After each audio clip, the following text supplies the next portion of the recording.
Hey, BassGeek here, and during the late summer, early fall, the bass love to suspend up underneath some brush piles or blowdowns.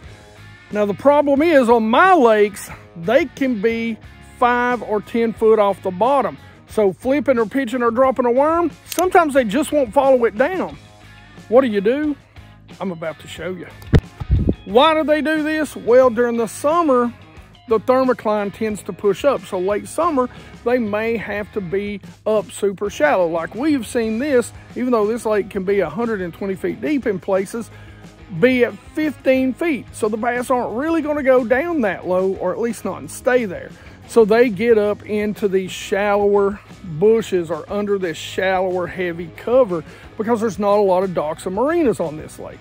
Now, why do they do it in fall, late fall? Well, because that wood is dark, so it creates a little more warmth. It warms the water around it a little bit because it's going down into the water, and especially wood around rock. That's a big key you might want to look for. Now, what is this rig? Come on, I'll show you. So let me show you some of the baits on there before I show you the rig itself that I like to use.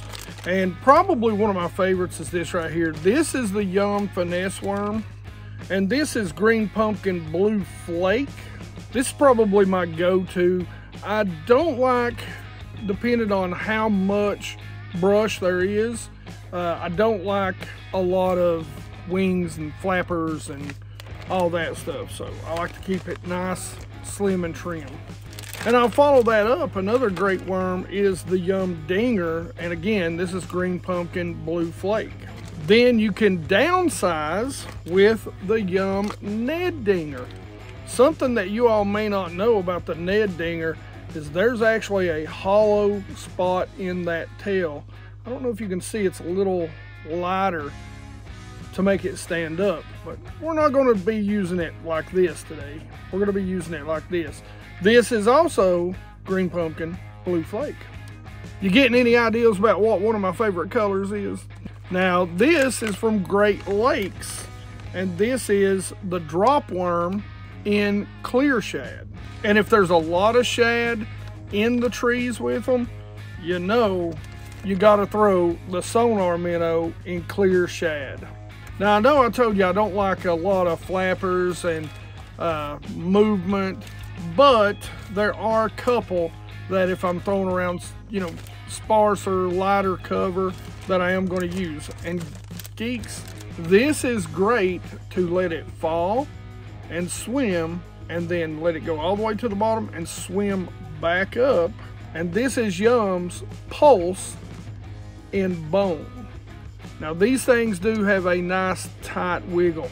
Last but not least, and I'm telling you this, geeks, this is one of my favorite crawl baits. This thing is sexy as can be. This is the Spine Crawl, and that is Bama Magic. Now, I don't know if it picks it up on camera, but there is like a blue pearl swirl in this. It's nice. Now, what are we talking about? Let me show you how to rig a power shot. So this is how I rig a power shot. Now, a power shot, I'm going to use, this is a 3/0 Trocar. I'm going to use standard stuff. Now, the good thing about having forward facing sonar is I can kind of see how deep those trees are, how much empty room below them there are, so I can adjust my leader based on that.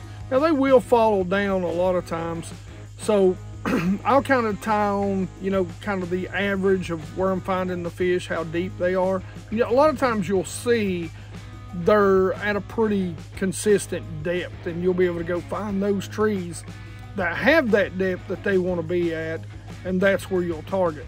But if you don't have forward facing sonar, a good length to start out is 2 to 3 feet. Now I'll go all the way up to 5 feet. That's about as far as I'm going when it comes to leader.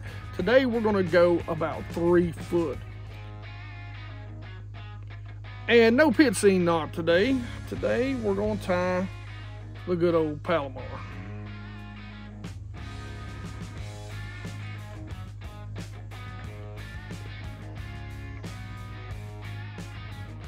This line's frayed up pretty good.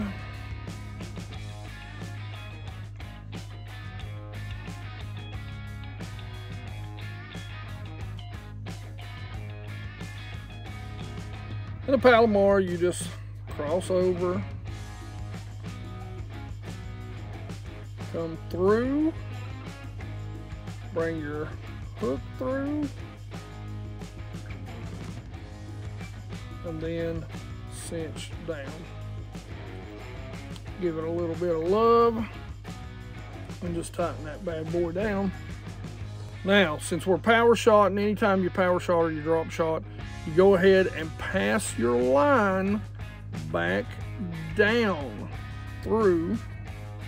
And something I do, if you know the hook eye is enough, I pop that knot so it comes to the bottom, and there you have it. She's standing straight up no matter what bait you put on. So I use angler tungsten, I use that little clip, but I tie it on. I've cast too many of them off. Angler Tungsten is one of the best companies out there. I mean, hands down, top-notch stuff, but I've cast a lot off. So I just tie it on with pit steen knot, just like anything else. So like I said, one of my favorite worms is the Yum 4-inch finesse worm for this. And basically, we're just going to Texas rig it.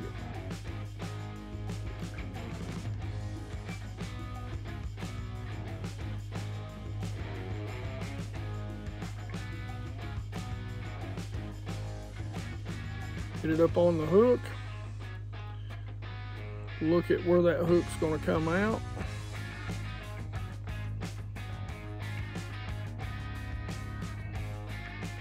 Get it on there nice and straight. And there you go. You got a power shot. All right, geeks, now my rod reel line, this is my TFO Resolve. This is literally my worm rod, 7'6", because a lot of times I am going to be flipping this into those brush piles. It is a heavy, rated for 1/2 to 1.5 ounces, even though we're only going to use a 1/4 ounce on here. That is one thing, use the lightest weight you can get away with. This is a Arc Gravity 8-1 to 1. I do like a fast reel. This is a good little reel too. It's got a lot of, it can actually cast a mile. And, you know, as always, we've got 17-pound Pro 100 100% fluorocarbon by K9. Remember, Pro 100 is the 100% fluorocarbon. Fluoro is a co-poly-esque. 10% discount, go try it.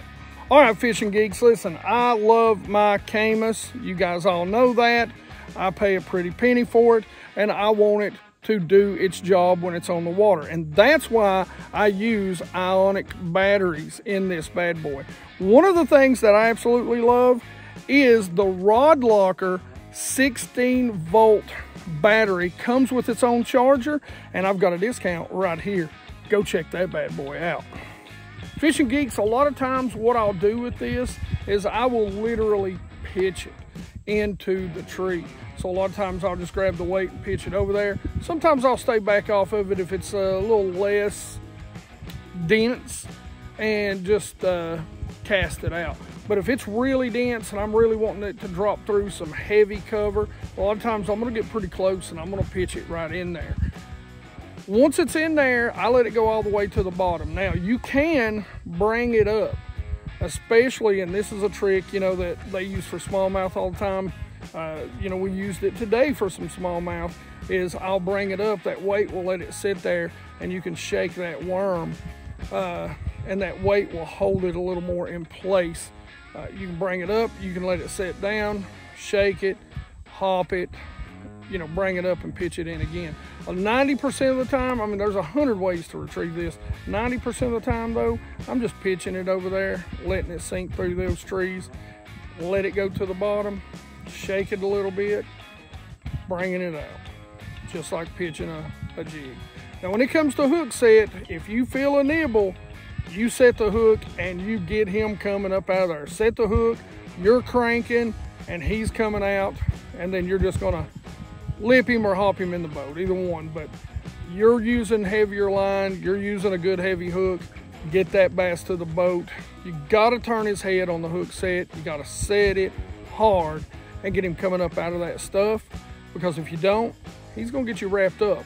Hey, try flipping a power shot during the fall. You're gonna be real surprised during the late summer, early fall, and during the late fall when they really get in the wood. It can be money for you. Now, if you geeks want to check out some other videos on drop shotting, make sure you check out this video right here. Otherwise, questions and comments in the comment section below. You geeks know I love to talk about fishing with you. Like it if you like it. Don't forget to subscribe. Make sure you geeks ring the bell. Join the 100% Watch Squad. It's free, and you geeks rock.